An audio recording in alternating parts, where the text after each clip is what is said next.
explicit measures of uncertainty. We had done this previously in a sort of a conceptual sense. Bill Clark, Steve, and myself did this in 2004. What we don't have yet is a comprehensive framework for presenting all these sources of uncertainty that might be considered in it, and that's one of the things that we're trying to work through on the both the MSc process and just through the regular assessment process. One thing to stress, if you haven't got it by now, is that uncertainty exists in every stage of every assessment. I don't care who's doing it, and the harvest projection, and it certainly is included in those for halibut. So we're certainly not in a unique situation here. In any of these complex assessments, you have uncertainty and or error in the data that you're putting into it and the process description and so forth. It's obviously a very complicated process, and it's going to have sources of uncertainty all the way along the way. What we've tried to do in part of Stephen's presentation is to sort of try to look at what some of the primary sources of uncertainty are. Certainly model formulation is one of them. The retrospective misestimation is something that gives us a lot of concern. As I said, parameter estimation and the harvest projections, those are kind of a bit of a hierarchy of where the error or the uncertainty lies in this. And we move into apportionment, and it introduces a subsequent suite of uncertainties. What we've tried to do this year, though, is Stephen has matched the input data to how the output data is used in apportionment. So in going through the weighting and adjustment processes for the input data into the assessment, that at least is bookended correctly the way we think it should be. The assessment presentation that Stephen just went through included both the structural uncertainty and then some measures of statistical uncertainty around the apportionment process, although as he noted, that was a very ad hoc process that we went through here. There are uncertainties associated with WPUE as well as with the adjustment procedures as well. We're going to present some measures of realized harvest rates that result from making a particular choice on the catch limit recommendations or CLRs under one harvest rate assumption versus those that you get when the correct estimate of eBio is obscured by the footer at the bottom of the slide, but where the estimate of eBio is actually coming from a misestimation from retrospective problems or an alternate model. So just following on from what Stephen said, we went through the process of looking at how to recommend the correct model. In this case, we chose the Wobble SQ because it's statistically the best model fit, and because the trend in several of the alternative models indicates that eBio is certainly closer to 260 than to the 280 level that we were seeing out of the 210 base model. We're getting that kind of direction from some of the other models, although they're not necessarily a good fit. And this gets into the whole issue of as I think Juan phrased it in here, is if you're precisely wrong or vaguely right in there, and that's sort of the error around some of these things. The retrospective issues continue to be evident in the biomass estimation.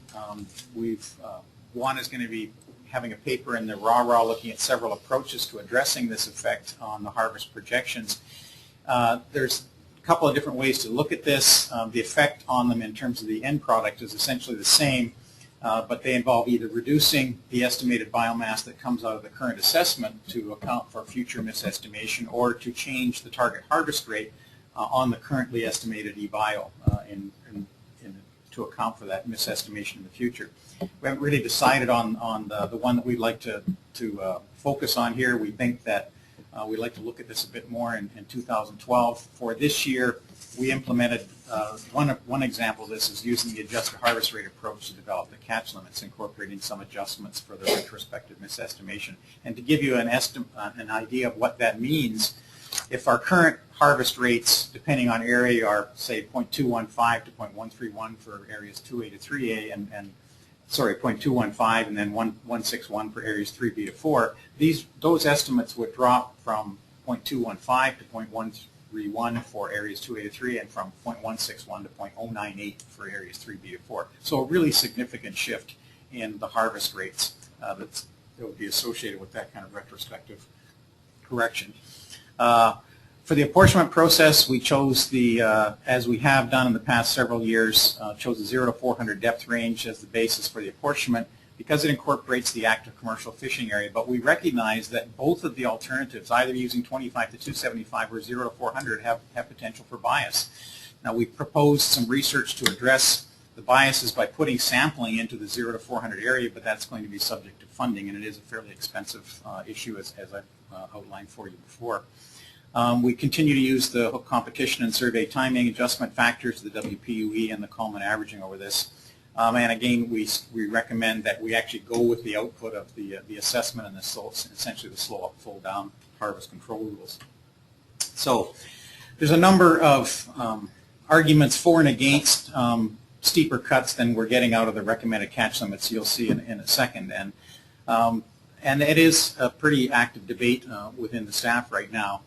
The WPUE and arguments in favor of going into deeper cuts than we're presenting to you is that the WPUE is only 34% of the 1997 to 1999 on average, and the removals are at about 60% of that.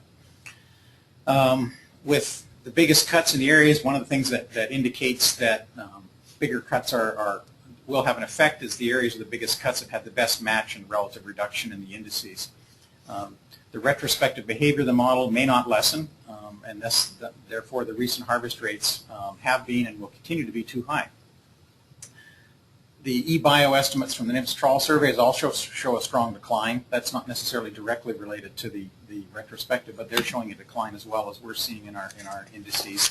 And the situation could get worse if the cuts are delayed. Alternatively, we've had a coastwide decline in WPUE of about 5% this year. Last year it was around 15%, still, again, consistent with the overall decline. And it's kind of difficult to equate a 50% cut in catch limits to that kind of recent performance of the stock. In 2011, the total removals were at the lowest level since 1984, and the commercial catch is the lowest since 1983. The proposed catch limit recommendations are another 10 million pounds lower than that, and the fishery CEY will have been brought down by about 55% in 10 years. The alternative harvest rates would set the fishery CEYs another 28% lower than that, and that'd be the lowest level since 1935. The retrospective behavior may not continue. I mean, that's something that is the goal, to try and solve that issue.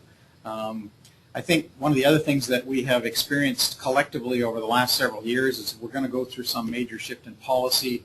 It really requires some broader consideration, and what we're saying to you is that we're kind of serving notice to you this year that this is a policy shift you should be thinking about. It's something we're trying to work on to solve as an issue, but the persistence of this issue means that you need to be thinking in this direction. It might be more reasonable to sort of phase in these cuts. It's not the first time that the Commission would have taken that sort of approach to things. In fact, the sort of slow up, fast down was kind of a codification of what the Commission used to do. Yes, Jim? Before you go to the numbers, which Yeah. I know soon I wanted to talk about this, but Yeah, I didn't mean to cut off you if you got more. No, that's I was sort of finished. So up at the top, second arrow, areas with the biggest cuts have best match and relative reduction in indices. Now, why did we cut Area 2 more than the others? We didn't say Area 2 is going to be our poster child for how we're going forward. And so what was our rationale for not making bigger cuts elsewhere, or is this a sequencing thing where if all of a sudden we weren't discovering these new things, which you put up here, would we be making those big cuts in 3 this year? No. The cuts in Area 2 were largely as a result of the pit tagging analysis and the ongoing migration issue, where the exploitation rates in Area 2 had been much too high because we were overestimating the biomass in the area because we weren't accounting for migration. So that was why all the push was to get the exploitation rates down in Area 2. I mean, I think the answer is that it had to do with the way apportionment was implemented. I don't believe that's the case. I think what we're saying is that we had a recognition based on the migration that the exploitation rates were the biomass was overestimated in Area 2, and that's why, because we were overestimating biomass, setting catch limits too high, which was why the exploitation rates were too high. Now, I think what you might be saying is that that's conditioned on the coastwide model and apportionment being correct. I mean, we reduced those at the time that we implemented the coastwide model. I think it's cause and effect. We reduced those when we implemented the coastwide model. That was the sort of window on that misestimation in Area 2. But we weren't reducing those areas prior to implementation of the coastwide model. Right, because the coastwide model was a result of understanding of So ongoing it movement. had to do with the change in interpretation of what was going on, which was related to implementation of the plus-5 model. Right. And the way that the apportionment was then estimated. Yes. Is there more? No. No? Yeah. Okay. Yeah, and that was a result of understanding that there was a net donor movement over into the eastern side of the stock. So, and that resulted in misestimation. We had to back off from that, say, what's the correct way, or what's a better way to do estimation for that area. Okay, so with that explanation, why would that be a reason to make steeper than expected than whatever cuts in 3 or 4? Because I think you just said we did it in 2 because we had data that showed we had the wrong estimates. We don't have that data, so I don't see that. Maybe we need steeper cuts, but I don't see that as a reason why you would make steeper cuts than comes out of the model in other areas. If I can speak to this, I believe the rationale to and this is sort of a composite of various staff views in this, but the rationale for this is that when we made deep cuts in the face of what we saw was declining resource or high exploitation rates, we saw a response. We have still declining biomass in particular in areas 3B and 4, and that the argument is that, well, cuts work, and we'll just turn that around. Okay. Bruce, I note that this is the first year I've ever heard that the staff suggests possibly responding to the retrospective issue. Yeah. And you mentioned there's 2 ways. Either you can reduce the estimated P-bio, I guess following the pattern of what we've seen in the past, Right. how much it's gradually Correct. reduced over the years. And the other is to reduce the target harvest rate. Right.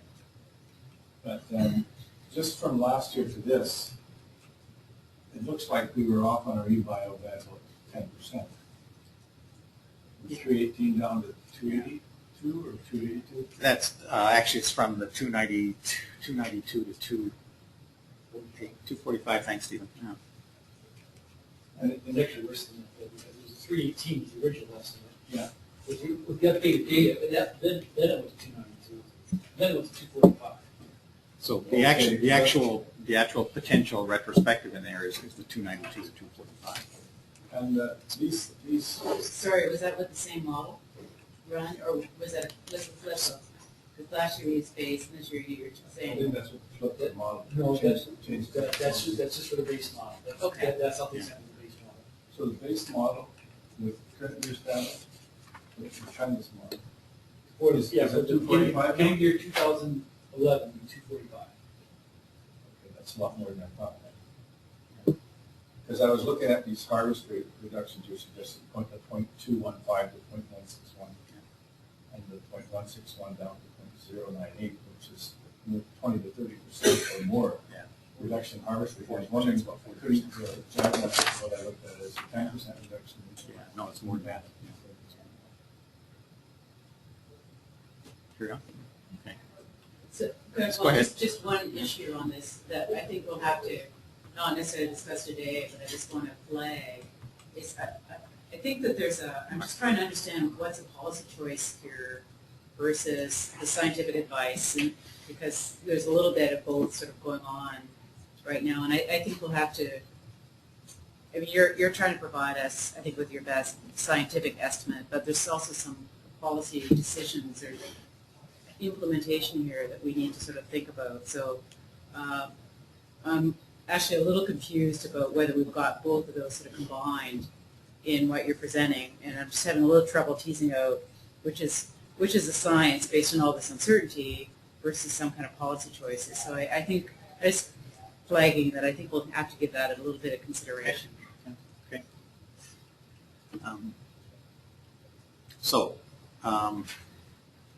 This is the sort of traditional table, and I'm going to go through this one and the next table in fairly quick order because I want to get to the third table because it's the nub of the issue. This is the staff catch limit recommendations for 2012 based on current harvest rates. So again, this is the traditional table looking what the total CEY is, what the other removals are, and again, these other removals change somewhat depending on the target biomass because of changes in the GHL in Area 2C and Area 3A. Then from that comes the fishery CEY, and then for comparison what the 2011 catch limit was and then the recommended level for 2012. And the direct comparison is 41 to 33 in terms of total catch limit recommendations between these. And this is again looking at it from the perspective of current harvest rates that we've been using over the last several years. If we look at this in terms of adjusting the harvest rates to deal with a retrospective issue, and there's a number of assumptions that are built into this as there into the previous slide as well. This is assuming that the retrospective problem continues and that it's going to be down on the order of 40-some-odd% over a 5-year period. This is the kind of catch limits that would result if you apply the harvest rates that way I identified in the previous slide to this thing. So we're talking about a jump from 41 million pounds as a coastline limit to 15 million pounds. This is a fairly significant step, obviously. So this is looking at the two issues and the staff recommendations. Looking at the present harvest rates, we're still looking at a fairly significant reduction from 2011 catch limits of 41 million pounds down to 33 million pounds. The reductions are visited virtually on all areas except Area 2A and Area 2C, which had some significant positive responses in indices this year. At the bottom of the table there, you'll see a thing that says realized harvest rates. And what this is an attempt to convey to you the issue of what the realized harvest rate would be under the two scenarios. So looking at the first line, it says that if the current harvest rate is correct under the yellow column, that says if these harvest rates of 0.215 and 0.161 are correct, then the realized harvest rate coastwide would be about 0.19. However, if the alternative harvest rates of 0.131 and 0.098 are correct, then the adjusted harvest rate would be about 0.28. And shifting over into the blue column, you see the opposite occurs. The realized harvest rates, if the current harvest rates are correct and we had numbers down in the 15 million pound range, would be coastwide around 0.12, and the opposite is true if those numbers are correct, and we'd have numbers around 0.18. So this is kind of the nub of the issue right now. The retrospective problem is giving us a fair amount of angst. It hasn't gone away. It varies somewhat in intensity, but we have, and you'll see Juan has prepared a paper for this for our RARA, that it has been a persistent issue here, and it's not something that has so far gone away. So what we're telling you is that if this does not go away, and if things carry on exactly the way they are right now, if there's no management response, if there's no change in dynamics of stock or so forth, then the misestimation could be of the level here of 0.19 to 0.28. Bruce? Yeah. 2 questions. First,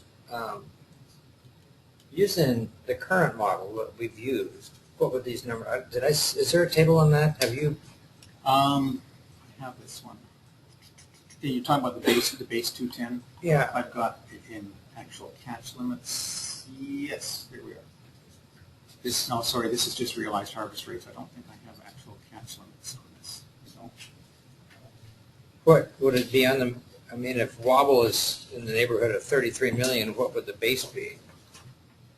Because that estimate is 280, was it? Have you? Okay. My presentation. Yeah. Not as nice and formatted, but I can provide you the numbers. Yeah. Do you want to see it? Tomorrow's fine. Yeah, I guess. So, and then my other question is, when we went from Cajun to the current model, Yeah. do you consider this as dramatic a change going from the current model to wobble? No. No, that's a pretty subtle difference between the base 210 and the wobble SQ. It's pretty And subtle. if they're pretty close and they're pretty subtle, that's why I'd like to see the poundage numbers. Well, Why don't we make a change? Yeah, if we, and that's a fair question, and it gets back to the question Laura asked her as well. She was sort of saying that, the delta AICs were pretty close. Well, there's a log scale. The delta AICs of 20 is a pretty significant difference in fit between these things. As Stephen was trying to point out, 1 to 2 to 4 type thing is okay, they're roughly equivalent type thing. When you're up in sort of in the 20 range, those are significantly different. And from our perspective, we need to have some standard by which we're going to gauge how well we're estimating the E-bio. And that's the standard that we're using, is the statistical fit to the data. Well, I'd be real interested in seeing what the numbers would be using last year's. And as I say, Stephen has those. We obviously worked up the numbers for all of them. Do you think they're more or less than the wobbled 33 million? They're more, because it's based on a higher E-bio. But the difference was 260 to 280. Yeah, yeah. That premise model came out with a implied E-bio of 280. It's 288, actually. 288, yeah. The sort of the way that the harvest rates are applied on here, it's kind of a kludge in a way, because what we're looking at here is applying different harvest rates to the 260 E-bio. It implies that the E-bio is actually about 173 instead of 260 when you actually look at it. So if you were using the sort of correct E-bio and the current harvest rates, which is what we've done the harvest rate evaluation on, then it would be saying biomass is around 173. And then conversely, what would 2011's catch have looked like if you used a wobble? I'm sorry, drag that back again. If you use the wobble SQ last year, what would the poundage numbers look like? We haven't got that in front of us. Stephen was asked that question a little earlier, and he did fit all of the models last year to it. I don't recall. Stephen, do you recall? Well, I can tell you, last year, the action number was 318. That was the trendless. Wobble SQ number was 295. But, again, the 318 became 292, and I get the data to 295 and become 280 probably, but it's on the order of 10% lower, all other things equal. So actually fairly consistent with this year.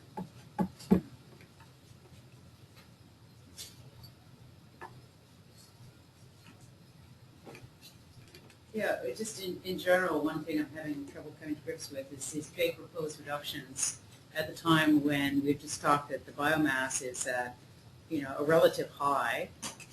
And so it's got to do with all these small fish, but at the same time, we're looking at a spawning stock, biomass to spawning stock ratio of about, you said B43. Yeah. So I guess the question.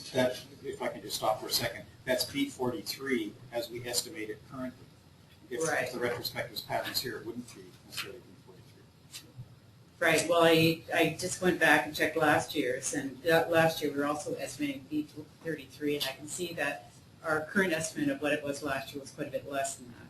Yeah. So maybe we're sort of there. But what I don't have a sense is how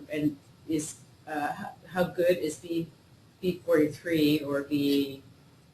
We haven't really talked, I don't think, precisely about the targets in that space, or is that biomass reference points, as there have been more formally in some other assessments, to know whether B43 is actually good relative or bad relative to a target. But well, relative to our threshold points, it's our threshold reference point. It's good. I think that the issue that the staff is raising right now is that may not be what the biomass is. And if we could look at the retrospective pattern we have seen out of the stock, the argument is that it's not. But the retrospective division down to the spawning biomass is not as great as the E-bio is true. okay, And the reference points are on. Reference points are on spawning biomass, Steve? yeah, That's right. yeah. Speed of the same model is not the same number. Oh. Yes, Philip.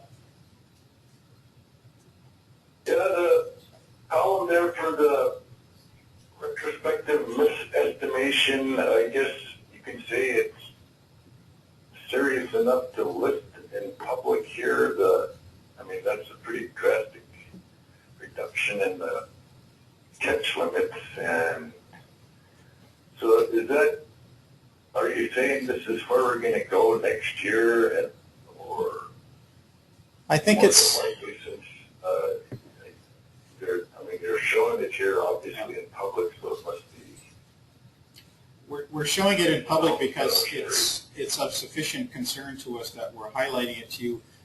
I won't say that we have unanimity scientifically on whether or not that's exactly correct and whether or not we can avoid going in that direction in terms of trying to solve the retrospective problem, but we haven't done it so far. So I think it's worthwhile pointing out to you the reality that in using our assessment models the way we are consistently overestimating biomass given the recent performance of it.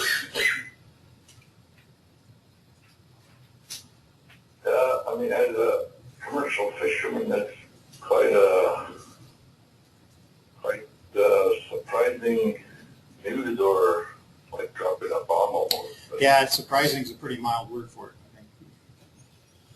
Yeah, trying to find the right word to say in public. I don't think they exist, though.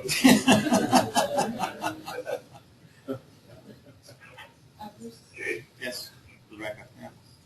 So, from what I understand, we've gone to a lot of trouble, or Stephen knows others, to try a bunch of models, do a bunch of runs, see what the best fit is, come up with your recommended model based on statistical analysis, and then compare it against kind of reality, which is the retrospective analysis.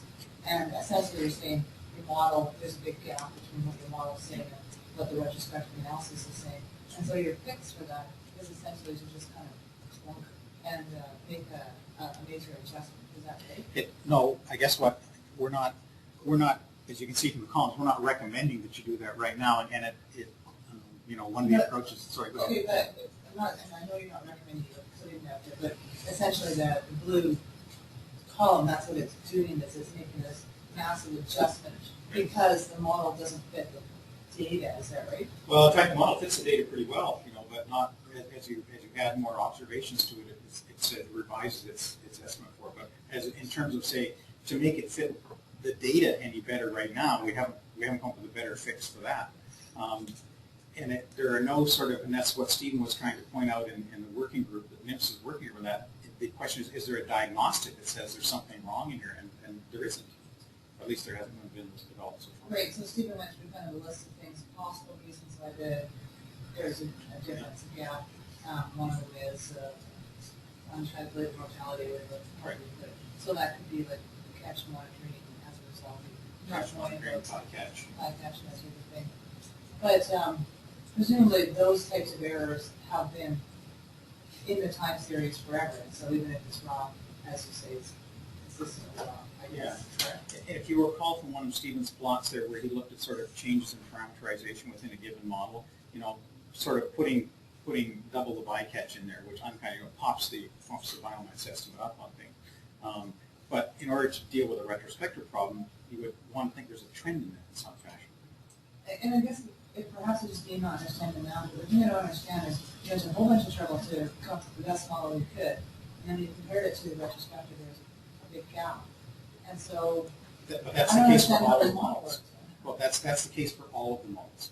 The retrospective pattern's there for all of them. Yeah. It was there with Cajun. It was there with Cajun. Different one though. Actually, we were on the good side in Cajun. We were consistently underestimating biomass, which is not atypical for trajectories in the stock. It simply may be that it's an endemic feature of these kinds of models that when the stock is on a particular trajectory, you have a retrospective pattern one way and it flips over when you go the other way. Steve, do you have any more comments on that? Well, I really think the signatures people got lucky. They had problems of the magnitude, and they ended up dropping one of their indices, and problem went away. There was no expectation of that. Somebody said, don't use this one-time series, and they didn't. And there's some little bit going on still with that, but for the most part, though, their things simply went away. It was cured. I think the assessment document said it was cured. So, Nice benefit of that. that there's cure. Someone wants to just wondering, like with the model, Last year. is there any value in saying, well, maybe the model itself needs a fundamental rethink, or as you told me before, models are models, and there's no really kind of. I'll ask Stephen to respond to that. That's his neighborhood. The reason for that I've worked with this, we get a lot of criticism for changing things. Don't change things. Stay the course, do stuff. Well, this model, I agree, it's not perfect. No model ever is. But this model was developed over a number of years. It was reviewed by the CIE folks, as was the harvest policy that goes with it. And I would be remiss to suddenly change things. I mean, within the context of what I think this model was accepted for, I'm tweaking it and testing it and doing what I can with it. And maybe it's data. The problem, I can't find anything in the model. So next thing I try is data. We have a lot. I mean, the amount of computer code that goes into preparing the data is like 10 times what the assessment model is. I mean, that's a huge amount of work preparing the data. So that's where you go next. But the justification of this model's been reviewed. It was accepted. It was reviewed. And that's why we're working with this. Just next close question, I apologize for my perhaps not precise language, but it seems to me that, okay, I get that, it's the best model, you've done a lot of work and it's the model, and you're right, I think changing the model every year is problematic. But it seems to me that you've got the model, you're defending it, and I'm fine with that. But then you do this kind of comparative retrospective analysis, say there's a problem, and then make this big adjustment, which seemingly to me, without any real kind of basis for that. I mean, I understand that the gap, you're trying to close the gap, but the way you close the gap is, I guess, based on what? Based on like the sum of the difference between the two results. Like, You're going to see a presentation tomorrow. This is actually Juan's work, and he'll be speaking to it tomorrow. I mean, it could be today, I suppose. I guess that's the thing for me, like to understand the difference between the two, the yellow and the blue. It's like, well, how'd you get there unless you just Essentially, it's exactly what you phrased it. It's trying to close the gap. Saying how would you change the harvest rate so that gap was closed. Put in words, it says that over the past 5 years, the difference between the initial estimate of e-bio and the settled value has been a drop of about 40%. So all it is taking that drop, so assume whatever number you've got now, drop it by 40%, that's where it would settle out at. It's assuming the same level of reduction over the next 5 years, that whatever number we have now, it thinks it's exactly the same, but that's the reduction you get. Yeah, it just seems kind of funny to me that you go through all this, to me, seemingly complicated, high-level thinking in mathematics, and then at the end you just kind of go down and make this big adjustment, and that's the part I don't understand. I understand. I mean, it is a fix. Yeah. It's not a cure for the problem. It's treating the symptom, not curing the problem. Yeah, but I just wonder, well, I guess you'd have to see over time, like, whether the cure is the same every year. Otherwise, it's just kind of making the model fit the data rather than the model really working. Well, we're constantly on the hunt to try and find the best way to do this. And as Rebecca and I were talking yesterday, one of the things we have proposed in our research plan for next year is to have a small contract to have our assessment coded up in a different model, just to see if it makes any difference. It's coded up in stock census, for example, which is one of the common models used in the NIMS assessments, just to see if it makes a difference. And I think it's kind of a validation process that it's an ongoing process. Yeah, one of the things I think I was going to bring up more in the context of the research was just, I appreciate that there's been a lot of work on this, but it was a while since we reviewed it. There's been a little bit new thinking out there in the community, and it'd be good just to make sure that, or perhaps it would be time to have it reviewed again in the context of, are we, certainly, 5 years ago we were right at the top in terms of the state of the art, but, has the field shifted, and there's a bit more we need to do to get to the state of the art again. I'm not that familiar right now with the current state, but it's just a question I think I'd like just to pose, because we certainly do appreciate the work that's gone into this, and I think we do want to make sure that we stay on top of it to the extent that we can. Certainly there's been a lot of thinking in terms of Bayesian approaches, for example, that would then lead to some ways of incorporating some of this information on uncertainty we're just looking at. So, is that something we could be considering? Sure.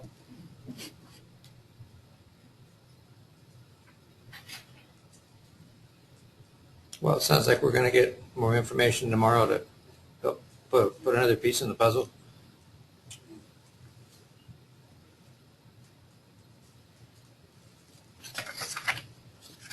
Yeah, in terms of this overall, I am intuitively having a little bit of trouble because, as you said, there were some areas where things seem to have leveled off or are looking better, and we're still recommending some, some reductions. The proportionally may be less. Yeah, Or, in fact, there's yeah, a slight it's an increase increase in in 2C. 2C. But, they had a huge decrease last year. If we looked where they were, say, 2 years ago relative. 2C had significant.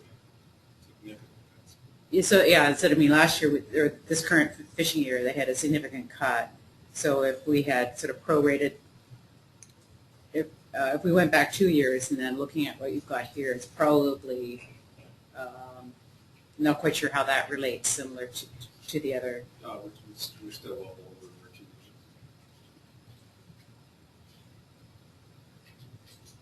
Yeah. So what I'm thinking is that 2C had this huge cut last year, and with these reductions, it's the level of cuts in different areas perhaps leveled off a bit.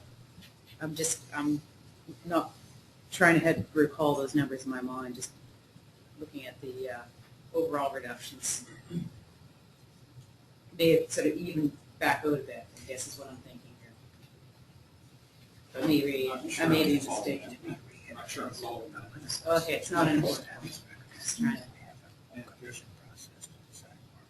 Which the only way a stock can grow is through recruitment and growth, right? So has the staff looked at all at how much the decrease in the growth rate could have affected what our harvest rate should be? Decrease. I mean, we've still got recruitment, but the growth rate is less than half of what it used to be. So how much should that affect commercial harvest rate of total lose? If times of good growth, you could harvest at 25% or 20%. How much should you No, reduce that's that? not actually the case. I mean, your harvest rate is set up according to the population dynamics of the animal. And if it grows farther, you get greater yield, but you don't harvest harder.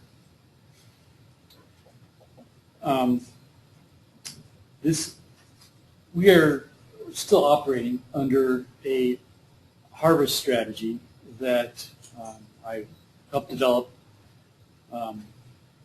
first implemented 7 or 6 years ago, where the understanding at the time of the dynamics of the stock, some Bill Clark and I did, where we looked at things that influenced recruitment and looked at growth and looked at sort of a harvest strategy that would get you through lean times and good times, sort of how frequently you would, and that's why we had the reference points of B30 and B20.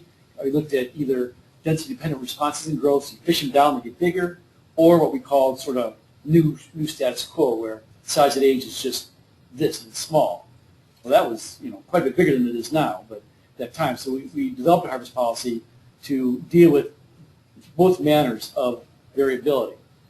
The harvest policy is being actively re-examined or revamped.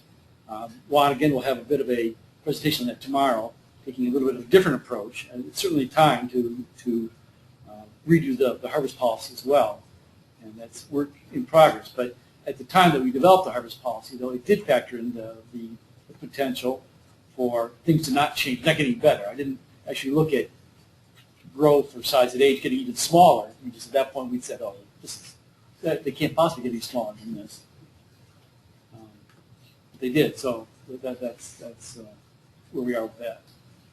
What percent of the biomass, if we thought about something like taking off the size limit, what percent of the biomass would be, what would that do to the exploitable biomass given current selectivity patterns?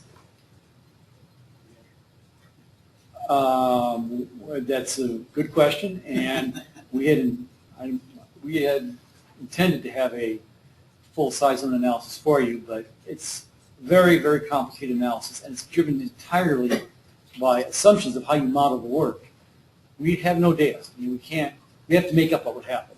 We have to guess, and so we try to make a range of things, but there's other effects of how growth would respond to your harvesting at different levels. And so we don't know. Without data, we can only guess what the selectivity would be.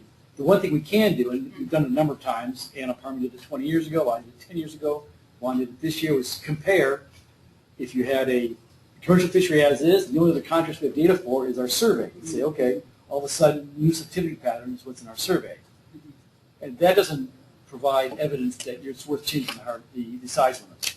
That's comparing the extremes, saying current size limit, no size limit. The difficulty is interpolating between these two. Do you have any, maybe one thing that might be worth looking at would be the percent or the biomass from the survey that's, say, between 26 and 32, or what's the trend of that over time? Well, I do have plots of what we're catching, of the catch of fish, of U32 fish, and I mean, we don't get that many below 26. I mean, we get them down to not much, but there's not been a big increase. Some areas have shown 3A and 3B have shown pretty sizable increases. Right, but that's numbers in the catch. It's not really any biomass. So. But that's the only window we've got on this is from the survey. Probably it would be more useful to use the NIMS trawl survey because that's. Well, I'm just trying to rationalize the fact that we've still got total biomass going up, and I'm just trying to make sense of that piece and wondering what's going on in that section. Is it that everything is really close to 32 and we're getting a big bulge there, which might give me a different sense in terms of the overall risk for going forward? It's like a living bush type thing. I'm not being sarcastic. I'm just saying, but that's sort of saying, what's likely to be coming, and do we sort of have, it's almost like tactical harvest rate adjustment. Well, I mean, if all the biomass is below 26, if that's where the bulk of the biomass is, then I'd be way more concerned than I would be if there's a big chunk of it that's just around just under 32. It's our ability to analyze that. It's just as Stephen said, it's going to be driven largely by the assumption of selectivity that is actually visited on that by the commercial. I actually do plot out the NIMS distribution of. They provide estimates of total biomass by length. And actually, they have the plots, and you can see it. Right? I get lots of plots that show them group them by 10-centimeter intervals. I probably should do it a bit finer.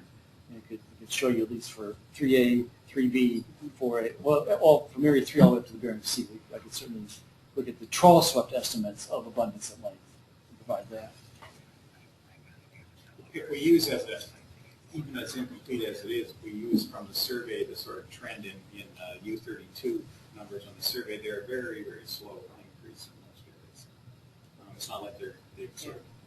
I guess using some assumptions, the model, the successive model should be able to predict that. I mean, you could calculate that from the model outputs, whether it's what that. Sure. You have the full population matrix of numbers at age and mean size at age.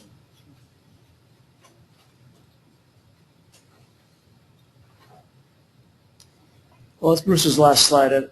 I have a number of questions in my mind, but none I am prepared to frame at the moment, I guess. And so perhaps it's a good time to remind the 100 or so people on the webinar and the people in the room that this is not the start of the process. There's been all kinds of work done, but it's also not the end of the process. So these things will be looked at, and we'll in January at the annual meeting make the final decision.